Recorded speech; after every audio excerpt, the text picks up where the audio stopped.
Hey guys, there's wars and rumors of wars, as it is written. And we're seeing this now coming to fruition. President Trump just recently ordered the U.S. military to strike 3 Iranian nuclear facilities. So is this the start of World War III? Is the discussion the day after? So let's get your thoughts on it. All right, guys. It's Carl Gerard, Only One Mic Podcast. Just giving you a recap of everything that's took place in the last 24 hours. This is coming from the New York Post. President Trump ordered the U.S. military to strike 3 Iranian nuclear facilities, including the heavily fortified Fordow site, using advanced bunker buster bombs. I've seen a lot of people kind of tongue-tied on that one this weekend. Trump claimed that these strikes successfully destroyed Iran's nuclear enrichment capacity. Now, he addressed the nation like right after the strike took place. So what I'm going to do is I'm going to play a clip of Trump addressing the nation after bombing these facilities. Listen to this. A short time ago, the U.S. military carried out massive precision strikes on the 3 key nuclear facilities in the Iranian regime: Fordow, Natanz, and Isfahan. Everybody heard those names for years as they built this horribly destructive enterprise. Our objective was the destruction of Iran's nuclear enrichment capacity and a stop to the nuclear threat posed by the world's #1 state sponsor of terror. Tonight, I can report to the world that the strikes were a spectacular military success. Iran's key nuclear enrichment facilities have been completely and totally obliterated. Iran, the bully of the Middle East, must now make peace. If they do not, future attacks will be far greater and a lot easier. For 40 years, Iran has been saying death to America, death to Israel. They have been killing our people, blowing off their arms, blowing off their legs with roadside bombs. That was their specialty. We lost over 1,000 people, and hundreds of thousands throughout the Middle East and around the world have died as a direct result of their hate. In particular, so many were killed by their general, Qasem Soleimani. I decided a long time ago that I would not let this happen. It will not continue. I want to thank and congratulate Prime Minister Bibi Netanyahu. We worked as a team like perhaps no team has ever worked before. And we've gone a long way to erasing this horrible threat to Israel. I want to thank the Israeli military for the wonderful job they've done. And most importantly, I want to congratulate the great American patriots who flew those magnificent machines tonight, and all of the United States military on an operation the likes of which the world has not seen in many, many decades. Hopefully, we will no longer need their services in this capacity. I hope that's so. I also want to congratulate the chairman of the Joint Chiefs of Staff, General Dan Raisin-Kane, spectacular general, and all of the brilliant military minds involved in this attack. With all of that being said, this cannot continue. There will be either peace or there will be tragedy for Iran far greater than we have witnessed over the last 8 days. Remember, there are many targets left. Tonight's was the most difficult of them all, by far, and perhaps the most lethal. But if peace does not come quickly, we will go after those other targets with precision, speed, and skill. Most of them can be taken out in a matter of minutes. There's no military in the world that could have done what we did tonight, not even close. There has never been a military that could do what took place just a little while ago. Tomorrow, General Kane, Secretary of Defense, Pete Hegseth will have a press conference at 8 a.m. at the Pentagon. And I want to just thank everybody, and in particular, God. I want to just say, we love you, God, and we love our great military. Protect them. God bless the Middle East. God bless Israel, and God bless America. Thank you very much. Thank you. So as you can see, this military action here would raise a lot of eyebrows in terms of the reactions to it. So the top Republicans in Congress supported the move, deeming it necessary to curb Iran's nuclear ambitions. Conversely, though, senior Democrats and some Republicans condemned the strikes as unconstitutional, and they warned that this could drag the U.S. into a broader conflict. In response, Iran vowed to defend itself and launch a barrage of missiles at targets across Israel, injuring at least 16 people. Israel, in turn, carried out additional strikes on Iran military targets. And there are concerns that the U.S. attack could lead to further dangerous escalations in the region, as Iran's allies and proxies might retaliate against U.S. forces and interests. Now, the strikes seem to have diminished hopes for a negotiated resolution to this conflict, with Iran's foreign minister rejecting all calls to return to the negotiating table. So what I want to do is I want to play a clip from Iran's foreign minister.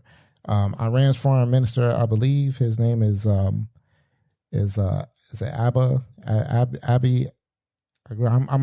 I'm totally butchering this man's name. But the Iran foreign minister, Rachi, I believe it is, he has a response to this whole thing. This is coming courtesy of the Associated Press. So check this out. The Republic of Iran condemns in the strongest terms the United States' brutal military aggression against Iran's peaceful nuclear facilities. It is an outrageous, grave, and unprecedented violation of the fundamental principles of the Charter of the United Nations and international law. The warmongering and lawless administration in Washington is solely and fully responsible for the dangerous consequences and far-reaching implications of its act of aggression. There is no red line that they have not crossed. And the last one, and the most dangerous one, happened only last night, when they crossed a very big red line by attacking nuclear facilities. I don't know how much room is left for diplomacy. Now, guys, this sounds like a pretty sticky predicament. So, as you can see, they're not going to just let this one get swept under the rug. When this strike initially happened, a lot of people just pretty much came out and said that, like, this is not going to work out good. Even if it, as I heard one pundit said, even if it took Iran, say, about 15 years to rebuild their whole nuclear weapons facilities, they're going to use that in some form of fashion. And I think that's something that we need to be aware of. So as it was stated earlier, the key nuclear sites that were targeted by the U.S. military included, as President Trump said, the Fordow nuclear site, Natanz, and another facility in Isfahan. The operation employed powerful bunker buster bombs and cruise missiles as well. So now, naturally, the reaction from the U.S. lawmakers were divided along the party lines, right? So the strikes on Iran nuclear sites, the top Republicans in Congress, such as Speaker Mike Johnson and Senator John Thune, praised the military operation as a necessary measure against Iran's nuclear ambitions, and that it maintaining that the strikes were consistent with Trump's foreign policy. Now, a lot of people, argue too that Trump totally backtracked on what he was initially said in his reelection, was that he was trying to bring peace.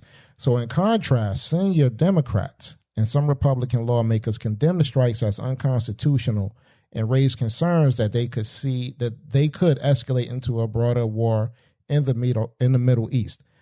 Democratic leaders Senator Chuck Schumer and Representative Hakeem Jeffries also spoke against it, characterizing the strikes as misleading and reckless, demanding accountability from Trump and calling for congressional authorization, which I think Trump did go around Congress to even get this done, which is something that should not even happen. Some Democrats, including Representative Alexandria Ocasio-Cortez, or AOC as she's more widely known, suggested that the strikes warranted impeachment proceedings against Trump. However, a few Democrats like Senator John Fetterman expressed immediate support for the strikes.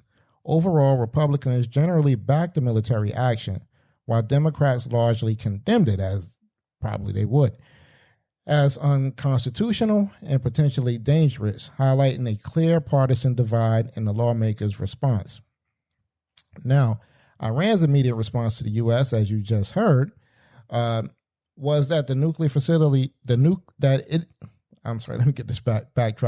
The U.S. attack on its nuclear facilities included a vow to defend itself, labeling the attack a grave, unprecedented violation of international law. Iran retaliated by launching missiles at targets in Israel, resulting in injuries and casualties. Now, several key concerns emerged regarding the potential for escalated conflict in that region following the U.S. strikes on Iran's nuclear facilities.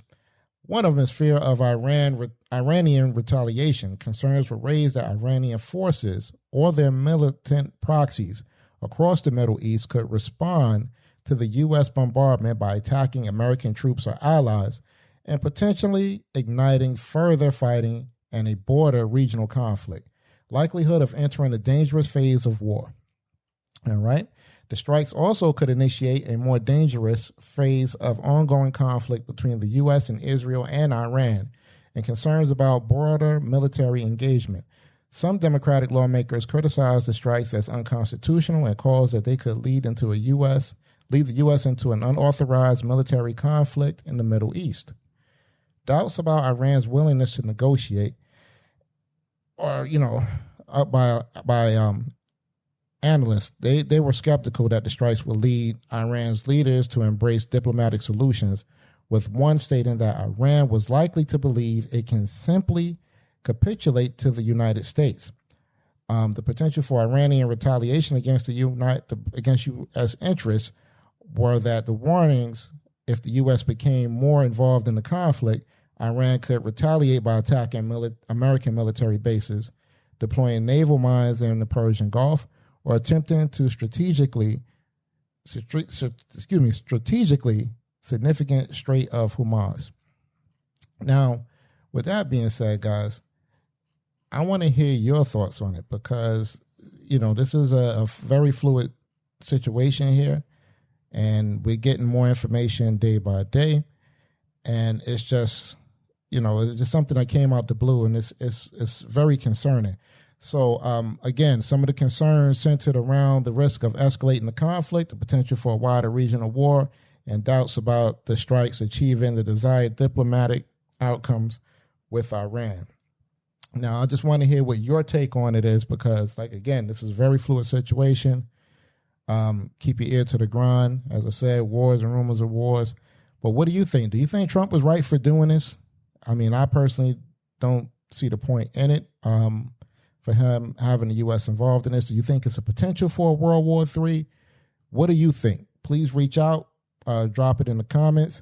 If you think that this is not going to end well for the United States in terms of another war being started or being a part of another broader conflict between two nations. All right, guys, the Only One Mic podcast is available on all platforms you stream your podcasts on. Also, check out our Only One Mic podcast YouTube channel, and you can catch up on the past and current episodes.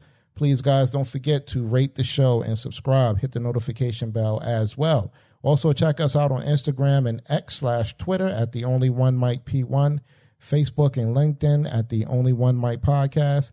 You can also contact us via email, guys, email at theonlyonemike00@gmail.com.